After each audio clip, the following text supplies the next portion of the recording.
boa noite a todos. Vamos iniciar o nosso encontro dessa terça-feira.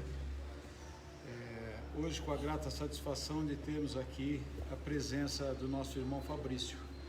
Fabrício é trabalhador de várias casas espíritas em Londrina, né? E ele faz parte do nosso lar, do MEI. Do MEI. E sempre está com a gente aqui, traz sempre a mensagem para a gente agradece. Fala bastante. Um pouquinho mais alto. Então, eu vou pedir a todos que procurem se recolher, vamos procurar nos harmonizar para que possamos receber, então, a mensagem que nos é trazida nesta noite. Agradecer aos mentores da casa, aos nossos mentores, pedir a eles o auxílio para compreendermos da melhor maneira possível essa mensagem que nos é trazida nesta noite. E também pedir a eles que auxiliem o nosso irmão na condução dessa mensagem, que ela seja útil a cada um de nós, que possamos absorver dela aquilo que seja melhor para nós, cada um à sua maneira. Então vou pedir a todos que procurem se recolher, descruzando os braços, as pernas. Vamos respirar com calma, profundamente, elevar os nossos pensamentos, agradecer a espiritualidade que procura nos proteger, nos auxiliar, nos orientar, agradecer aos bons espíritos, aos espíritos que auxiliam nessa casa em todos os trabalhos aqui realizados, Dr. Hugo, Vovô Francisco, Corrente Indiana de Irmão Cari, agradecer aos irmãos que fazem o socorro energético, a vigia energética e a limpeza energética do ambiente, para que todos os trabalhos aqui transcorram em harmonia e em equilíbrio. Agradecemos a eles, pedimos a eles humildemente que leve esse auxílio até os nossos lares. Então eu peço a cada um que mentalize a sua casa, vamos ver a nossa rua, nosso portão de entrada, a porta de entrada, vamos entrando em nossa casa, vamos passeando por dentro de nossa casa, em cada ambiente, em cada cômodo, visitando os nossos parentes, os nossos entes familiares que ali estão, abraçando a cada um, principalmente naquele local onde nos encontramos com mais frequência. Pedimos então aos irmãos espirituais que fazem esse socorro energético, essa limpeza energética e essa vigia energética também dos nossos lares, para que lá também sempre haja harmonia e equilíbrio, em nome de Jesus.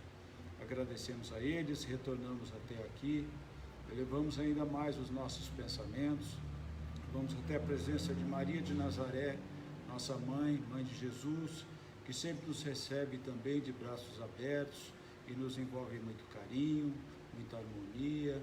Agradecemos a ela e junto com Maria e toda a espiritualidade, vamos até a presença de Jesus, nosso irmão maior, nosso mestre, que nos ensinou através do exemplo que é possível o perdão, que é possível o amor. Agradecemos a ele, agradecemos pelo seu evangelho e junto com Jesus e toda a espiritualidade, elevamos os nossos pensamentos ao Pai Criador e agradecemos pela vida. Pai nosso que estais no céu, santificado seja o vosso nome, venha a nós o vosso reino, seja feita a vossa vontade, assim na terra como no céu. O pão nosso de cada dia nos dai hoje. Perdoai as nossas ofensas, assim como nós perdoamos a quem nos tem ofendido, e não nos deixeis cair em tentação, mas livrai-nos do mal. Assim seja. Obrigado. Boa noite, meus queridos irmãos e irmãs. E olha que interessante, eu chamando vocês de queridos. Tem alguns que estão me conhecendo hoje, tem outros que já me conhecem. E como é que pode a gente falar tão facilmente, chamar o outro de querido, sem conhecê-lo muito? Então é aí que o Espiritismo vem nos mostrar que é mais difícil a gente falar ou chamar de querido as pessoas amadas que estão perto da gente. Por quê? porque elas vão sentir na nossa palavra a verdade do nosso coração, porque elas já nos conhecem. Vocês sentiram a verdade porque vocês ainda não me conhecem. É óbvio que eu falei com a maior sinceridade, mas a partir do momento que a gente tem esse aconchego de pessoa para com pessoa, do próximo para o próximo, as coisas ficam mais difíceis. Hoje eu vou falar um assunto não muito agradável, mas é sobre o suicídio, mas vamos mostrar uma visão espírita. O que eu vou falar para vocês? Primeiramente, eu vou mostrar mais ou menos uma estatística. A segunda parte, eu vou mostrar para vocês como que Allan Kardec nos mostra a parte visual do suicídio. E, por último, eu vou contar uma história de um suicida. Então, primeiramente, o suicídio em si, a Organização Mundial da Saúde, ela considera um problema de saúde pública. Por quê? Porque o suicídio no mundo está em 4º lugar. Que vem o câncer, vem as pandemias, vem os acidentes e vem o suicídio em 4º lugar no mundo. Para vocês terem uma média, morre anualmente 700 mil pessoas se suicidando. Mas tudo bem. Agora vamos ver o nosso mundo ocidental, aqui na América do Sul, nas Américas. No mundo ocidental, os homens morrem por suicídio 3 a 4 vezes mais do que as mulheres. Isso significa que as mulheres são mais inteligentes, né? Elas acham que tem que viver mais para progredir mais rápido. Mas olha que interessante, é um dado que nós, aqui do Ocidente, nós homens, corremos mais perigo que a mulher. Outra coisa também interessante, ricos e emergentes são aquelas pessoas que ficaram ricas, são as que mais cometem o suicídio. E executivos de alto escalão é 3 vezes maior em suicídio a quantidade do que funcionários de base, ou pessoas iguais aos funcionários. Então, realmente é uma pandemia mais de pessoas que têm em excesso. Adolescentes suscetíveis são de 10 a 19 anos. É um perigo, por quê? Devido àquela transação de criança para adulto. Essa adolescência é muito perigosa. No Brasil, em 2020, morreram quase 13 mil pessoas em 2020, que significa 35 pessoas por dia. Então, são dados que é bom a gente saber, porque é realmente uma coisa avassaladora na nossa sociedade. Por isso que se criou, no dia 10 de setembro, é o dia que celebra o Dia Mundial de Prevenção do Suicídio, 10 de setembro. Então, já se estabeleceu que o mês de setembro é um mês amarelo. Não sei se todos já ouviram, mas por que é amarelo? Que foi uma campanha de prevenção que foi organizada pela Associação Brasileira de Psiquiatria e pelo Conselho Federal de Medicina. Então, celebra-se em setembro e tem esse setembro que é uma prevenção, uma campanha de prevenção mundial. Para nós aqui, não sei se vocês já ouviram, ou mesmo pessoas que estão em excesso de tristeza, principalmente essa doença que está aí, que é o... Caramba! Hã? Não é o corona, de tristeza que dá no ser humano. Depressão. As pessoas que estão com depressão. Vocês já ouviram falar da CVV, que é o Centro de Valorização da Vida? Um dia eu estava muito triste. Isso eu acho que é uns 25 anos atrás. Eu tinha brigado muito com a minha esposa, estava num desespero, estava num ponto de separação da minha esposa. E não sei por que cargas d'água me veio no pensamento a CVV. E eu, na época, eu liguei para a CVV. Eu nunca que imaginei que teria um atendimento como eu tive. É um atendimento fraterno que é feito nas casas espíritas. Mas é de uma maneira tão bacana. Eles te dão retorno. Eles pegam teu telefone, teu endereço, eles fazem de tudo por você, gratuitamente. Não sei, se alguém um dia precisar, o telefone da CVV é 188. E se você entrar na internet, é www.cvv.org.br. É facílimo. Eles dão um atendimento para você que merece ser ouvido. Bem, aí são as estatísticas. Agora vamos ver, então, o suicídio numa visão espírita. Nós sempre estudamos Allan Kardec, temos o Pentateuco dele, que é o Evangelho segundo o Espiritismo, o Livro dos Espíritos, o Livro dos Médiuns, o Céu e o Inferno e a Gênese.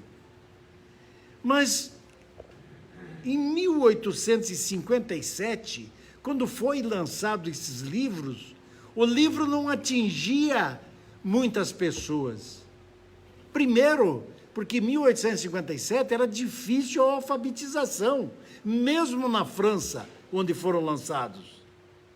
Então, a alfabetização mundial era muito pequena. E não existia rádio, porque o rádio ele foi lançado, propriamente dito, em 1887, 30 anos depois da publicação de Kardec. Então, olha que coisa impressionante a ideia que Kardec teve. Porque, na época, a maior multiplicação que existia das ideias era através do jornal e de revistas. E no jornal, como o jornal era muito mais controlado pelo governo e pelas igrejas, o que Allan Kardec fez?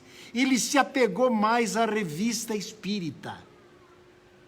Então, o que ele fazia? Em todas as reuniões que ele ia, ele pegava perguntas das pessoas, perguntas por escrito, e dizia para elas, olha, mensalmente eu vou estar lançando a revista espírita.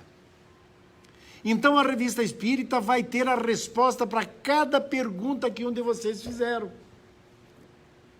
Então, foi o método que ele conseguiu de atualizar as informações que estavam nos livros que muita gente não tinha condição de comprar.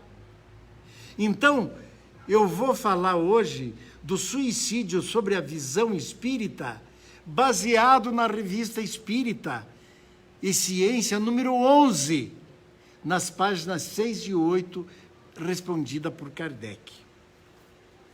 Mas tem que ter um fundamento. E o que Kardec chegou à conclusão? Pelo que ele perguntou para os espíritos. Primeiramente, que o suicídio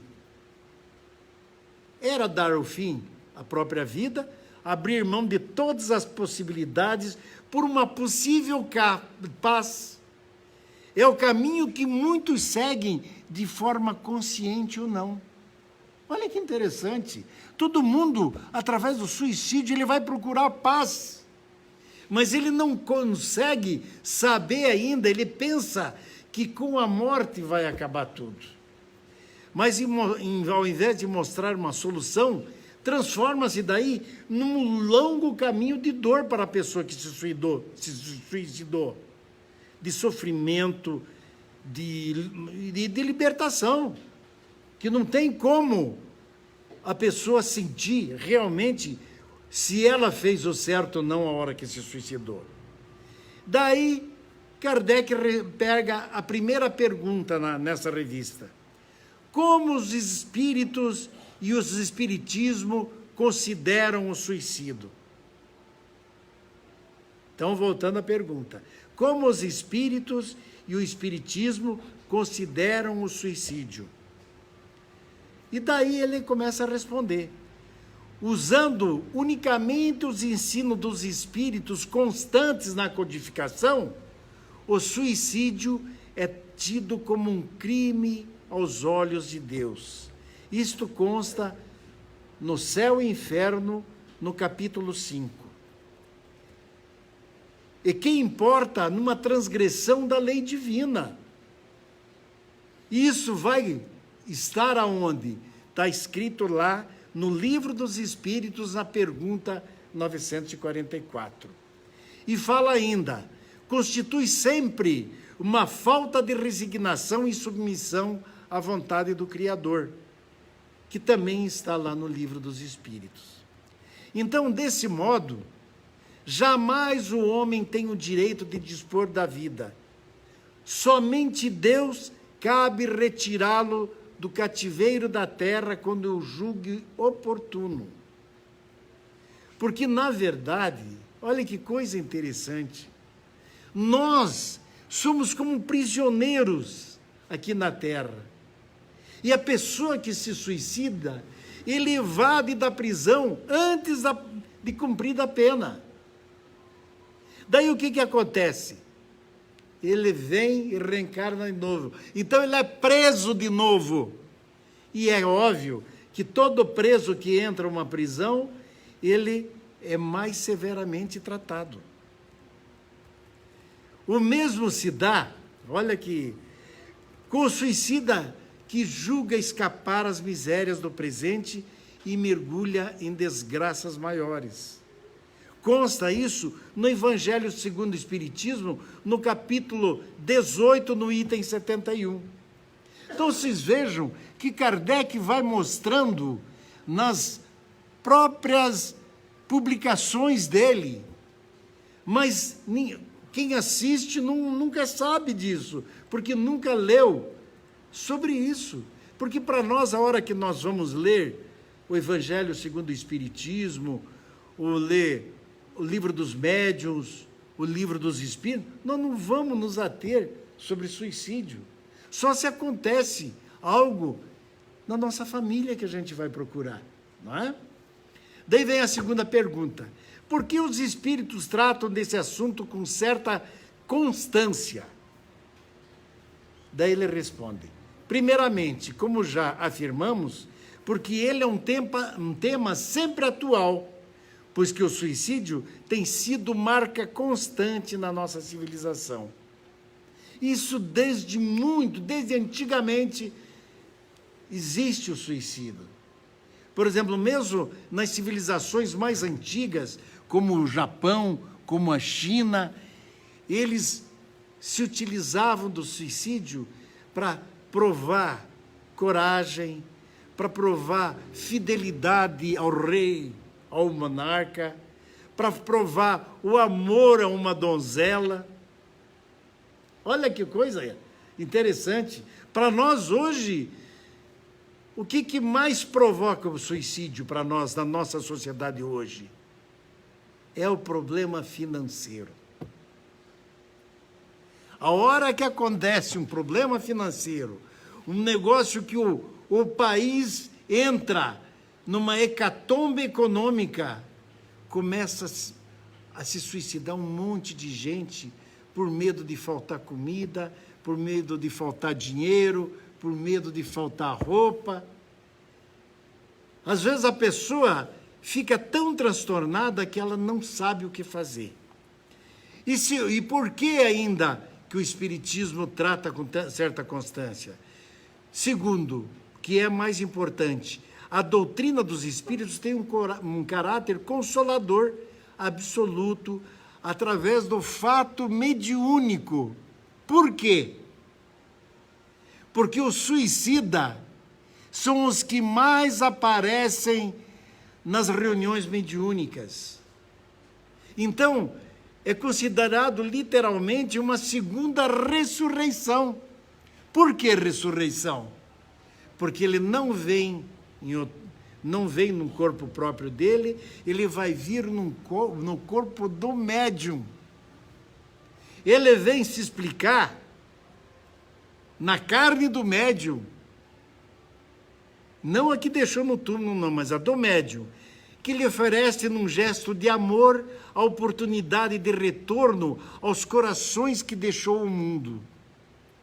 E isso está escrito no livro A Mediunidade, no capítulo 5.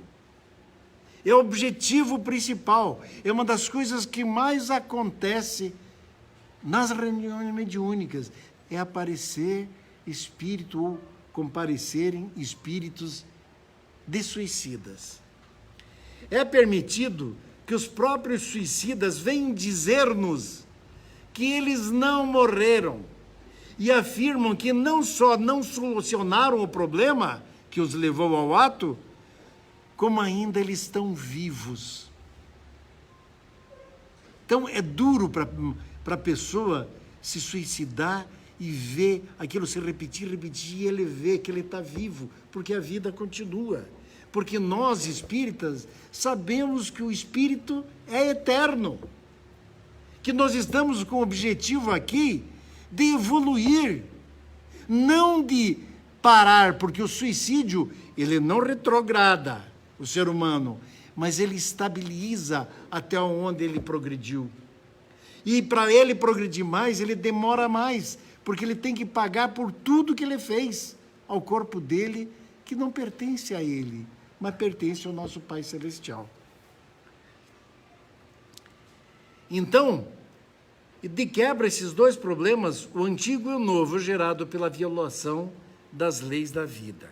Então, assim, o Espiritismo trabalha preventivamente para que as pessoas saibam da responsabilidade de praticar atos que possam agravar a sua situação futura e não para condená-los ao martírio eterno. A gente fala eterno, mas na realidade não é, porque Deus é divinamente bom que não vai nos permitir que a gente seja martirizado a vida toda. Daí vem a terceira pergunta. Quais as causas que levam o ser ao suicídio? Primeiramente, a incredulidade, a falta de fé, a dúvida, as ideias materialistas que eu falei, principalmente a parte econômica. Em suma, crer que o nada é o futuro. Se você acredita que depois da morte não existe nada, caramba! Então por que nós queremos evoluir nesse mundo? Claro que tem um monte de coisa depois da nossa morte. Nós só saberemos a hora que ela chegar. Como se nada pudesse oferecer consolação. Não, não é assim não. Ou como se fosse um remédio, o suicídio, para supostamente abreviar o sofrimento. Crença que, na verdade, se constitui em covardia moral. Olha o que o Espiritismo diz. Se transforma numa covardia moral você abandonar tudo que você tem, tudo que você fez,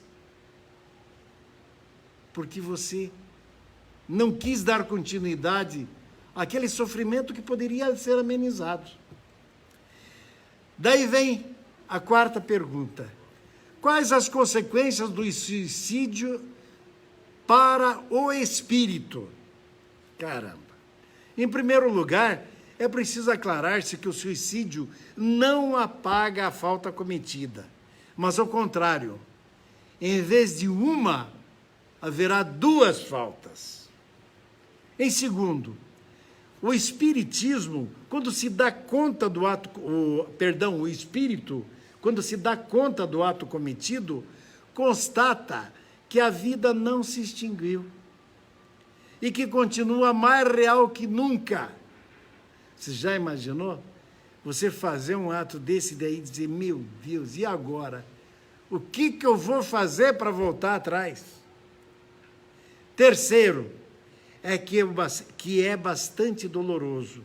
O suicídio agrava todos os sofrimentos de readquirirem o corpo da carne, pois transporta neles deficiências no corpo espiritual, cuja harmonia desajustaram.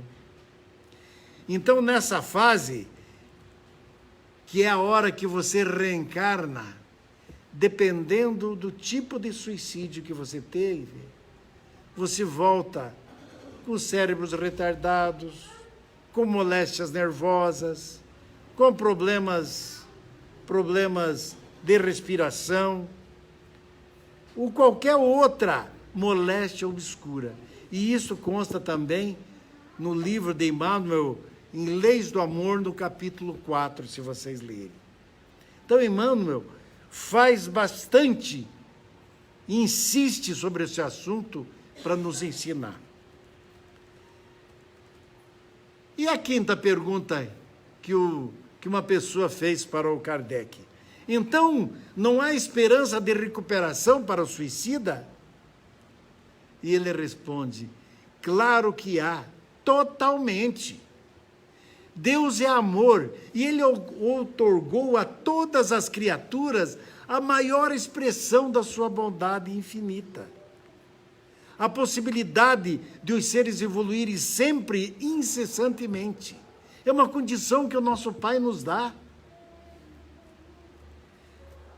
Permite que as existências se sucedam, ofertando as oportunidades infinitas do reajuste e da reforma. Isso Deus deixa à nossa disposição para nós melhorarmos. E isso é possível através do mais efetivo veículo da lei da evolução, que se chama a reencarnação. Mesmo o suicida vai reencarnar para ele continuar a sua caminhada evolutiva, porque o nosso caminho é o Pai Celestial. Então não será demais que a gente repita. Deus é bondade infinita e, portanto, não permite que suas criaturas sofram infinitamente. Deus não permite. E que esse sofrimento poderá ser abreviado mais rapidamente, mercê de orações sinceras e cheias de amor de todos quantos querem que se restabeleça o bem. Então, essas são as explicações que Kardec nos dá através da Revista Espírita, que eu acho que tira todas as nossas dúvidas. Mas agora, eu vou contar uma história que quem conta é Divaldo Pereira Franco, através da Sueli Caldas Schubert. E eu adoro Divaldo, porque a hora que Divaldo começa a contar a história dele, ele entra tanto dentro da gente, que a gente nunca mais esquece a lição que eu não quero que vocês esqueçam, que é hoje sobre o suicídio. E o nome da história é O Suicida do Trem. Se alguém já ouviu, me perdoe, vai ter que ouvir de novo. Então, Divaldo, que a hora que você ouve ele nas preleções dele, com aquele sorriso constante na boca dele, eu já o visitei lá na Bahia 3 vezes. Ele, até a última vez que eu estive lá, ele falou para mim e para minha mulher que a Lucila Balalai estava nos acompanhando. E falou para mim assim, olha, a Balalei, essa é a Lucila Balalai, disse isso mesmo. Ela está dizendo aqui que vocês são espíritas participativos lá. Eu dou os parabéns para você. Puxa vida, eu ganhar os parabéns de Divaldo foi uma maravilha. Mas aí ele nos conta essa seguinte história. Ele falando, hein?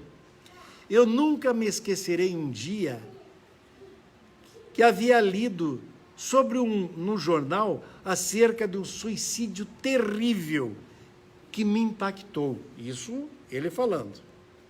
Um homem jogou-se na linha férrea, sob os vagões da locomotiva e foi triturado. E o jornal fez aquele estardalhaço. Contava a tragédia, dizendo que ele era um pai de 10 filhos, um operário modesto. E aquilo me impressionou tanto, diz Edivaldo, que resolvi orar por esse homem. Edivaldo falando, eu tenho uma cadernetinha para anotar todos os nomes das pessoas necessitadas.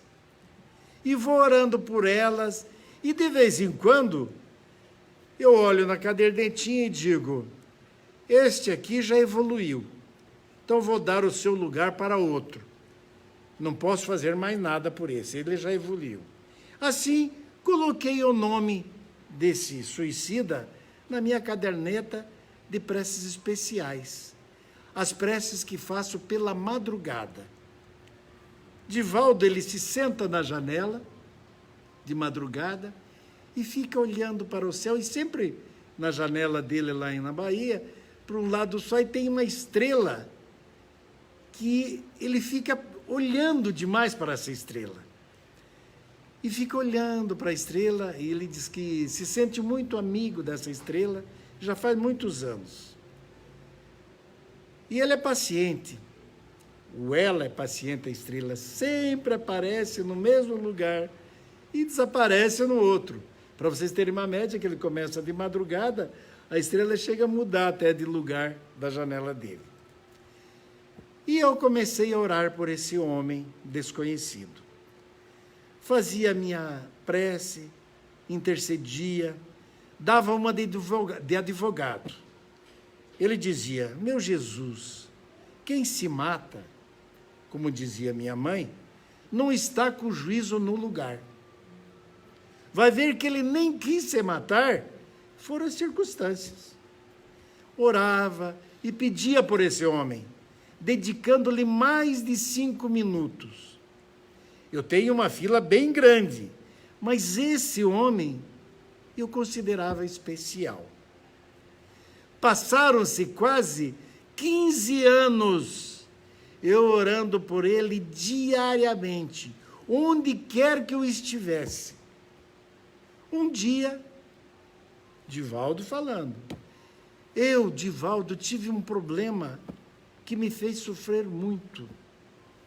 E nessa noite, cheguei à janela para conversar com a minha estrela e não pude orar. Não estava em condições de interceder pelos outros. Encontrava-me uma vontade grande de chorar, mas isso é muito difícil de fazê-lo por fora. Eu sempre aprendi a chorar por dentro. Eu fico aflito, experimentando a dor, e as lágrimas não saem. Eu, Divaldo, tenho uma grande inveja de quem chora aquelas lágrimas enormes, volumosas, que não consigo verter. Daqui a pouco, a emoção foi me tomando, e quando me dei conta, eu chorava.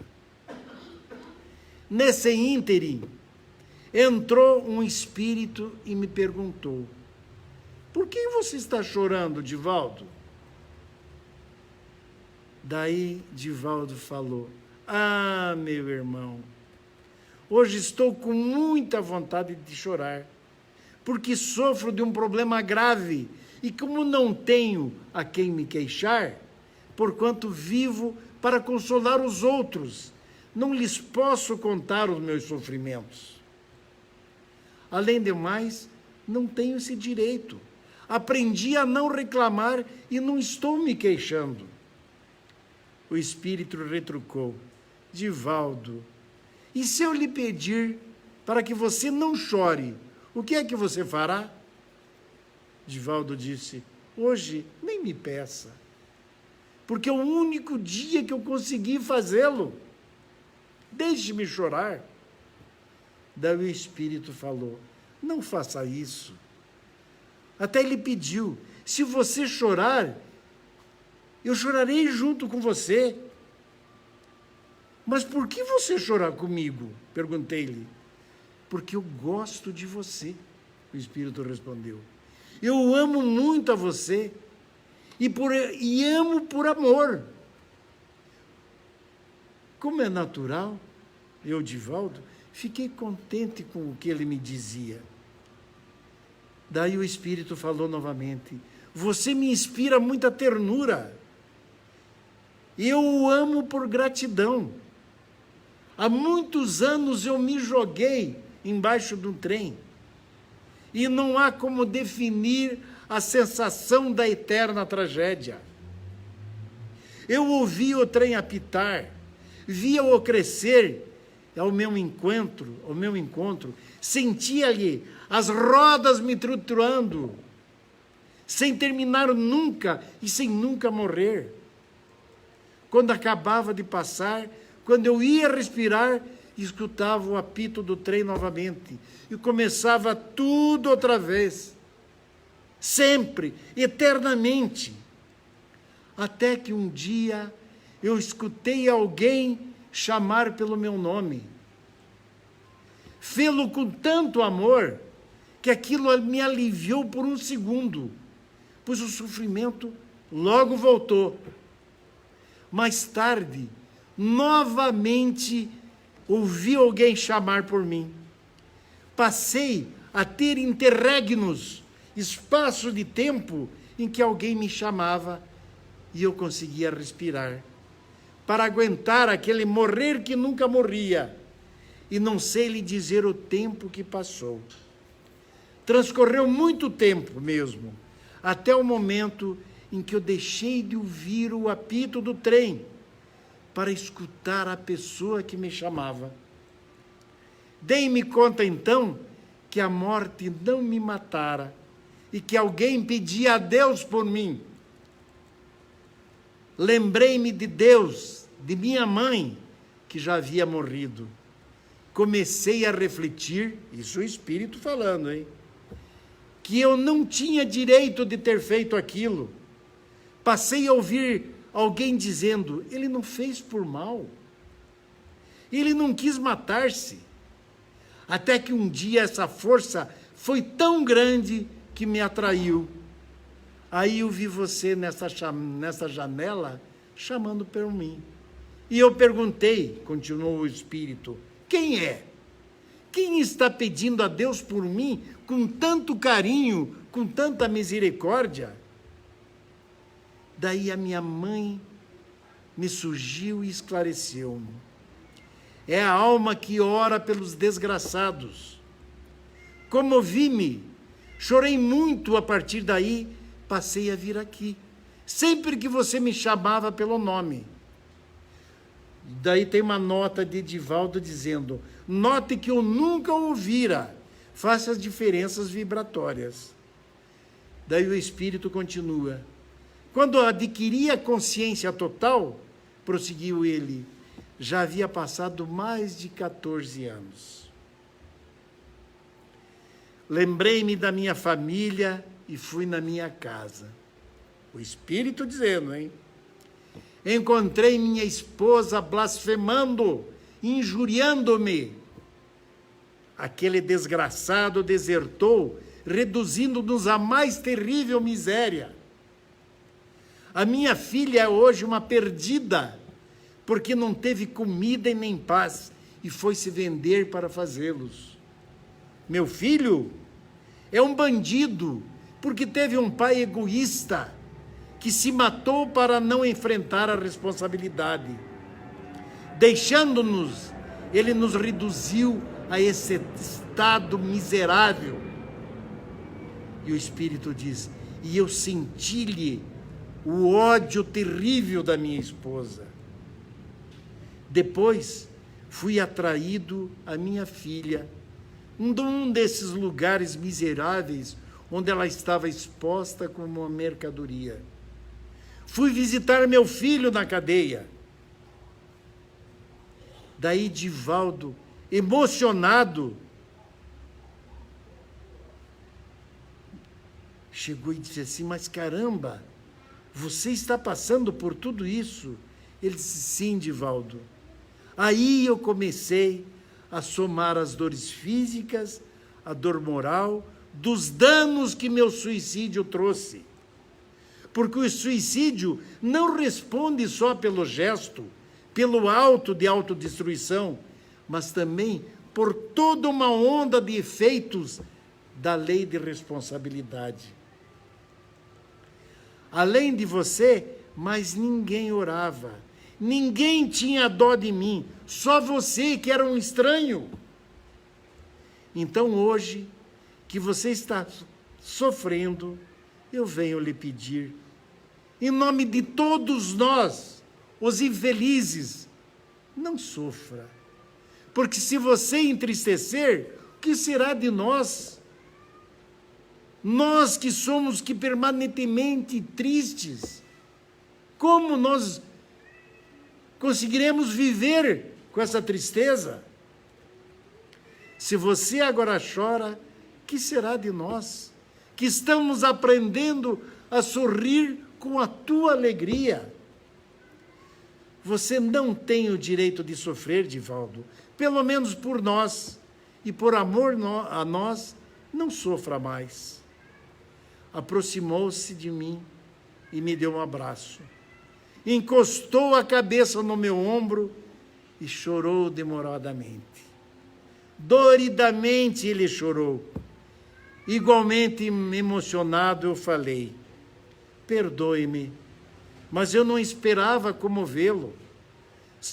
Daí ele respondeu: mas são lágrimas de felicidade. O Espírito falou: pela primeira vez eu sou feliz, porque agora eu posso me reabilitar. Estou aprendendo a consolar alguém. E a primeira pessoa que eu consolo, Divaldo, é você. Então vejam que história que o Divaldo nos conta de um homem pobre que queria se livrar do sofrimento familiar. E passou por tudo isso. Então que isso sirva de lição e que essa história tenha entrado na nossa mente, no nosso coração, para nós instruirmos todas as pessoas em depressão, com tristeza, com sofrimento, com problemas, que os problemas tudo passa. Que Deus nos abençoe hoje e sempre. Que Ele nos ilumine, que Ele permaneça perto de nós até irmos em nossos lares, em nossos trabalhos, e que todas as pessoas que se acercarem de nós recebam essa energia que nós recebemos hoje. Muito obrigado e que Deus nos abençoe. Graças a Deus.